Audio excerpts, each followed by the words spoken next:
So, as you continue on your journey to finding and getting the love that you deserve, it's very important that you take a look at the way in which your relationship with your parents have helped to shape the way in which you see connection, love, sex, intimacy, and vulnerability. So, if you actually sit down and you begin to think back to your childhood and think about what did I learn from you and my parents' relationship? What did my father teach me about love? What did my mother teach me about loving myself? What did she teach me about interacting and engaging in compassionate or conflicted situations and relationships with a partner? Right? What is it that you got to view growing up? Right? Questions like that help you to begin to unpack why you are who you are, but also why you love like you love, or why you're attached to certain people for certain reasons, right? And if you find that in anywhere in your reflection that there is some negativity, there might be a place where you might want to blame a parent, don't, right? Remember, your parents, they're human. They did then what they thought they knew was right, which they probably saw mirrored before you even came along.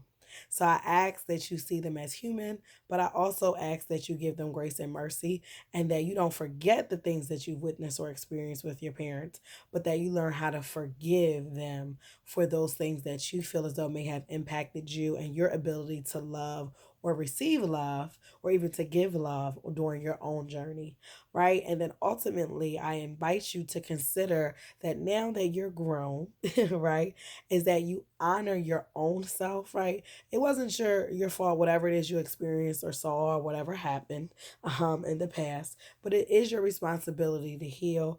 It is your responsibility to evolve, whether you're single, married, engaged, or dating already.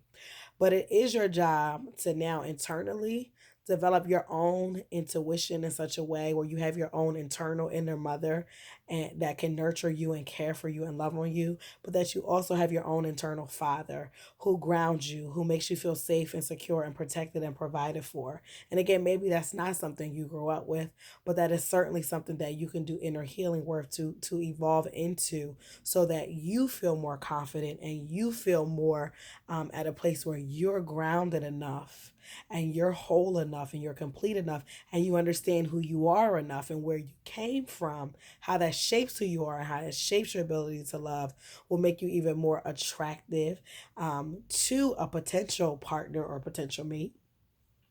But it will also shift the dynamics if you're already in a relationship once you start to understand yourself from different angles and different perspectives. So maybe that is what you grew up witnessing or seeing or experiencing, but because you did your work on yourself, you now are able to break generational cycles or curses, and you are now able to overcome something and bring a new, fresh perspective on love and marriage and relationships, because you and your partner, if you have one, have chosen to do that work that allows you the ability to show up in the wholeness of who you are, to show up in a way where you feel more complete. And not because you guys are completing each other, but because you guys are complementing one another.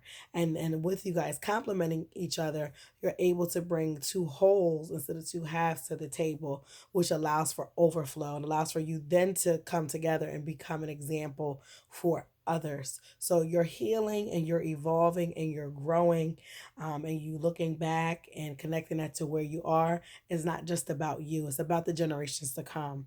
It's about the little girls in your family that are to come, who are going to look back and say, "Oh, that's how my grandmama operated her relationships," right? Or, "Oh, okay, I remember mom and dad, and they always argued all the time." So I learned that conflict is just inevitable. It's just going to happen, and I got to deal with it.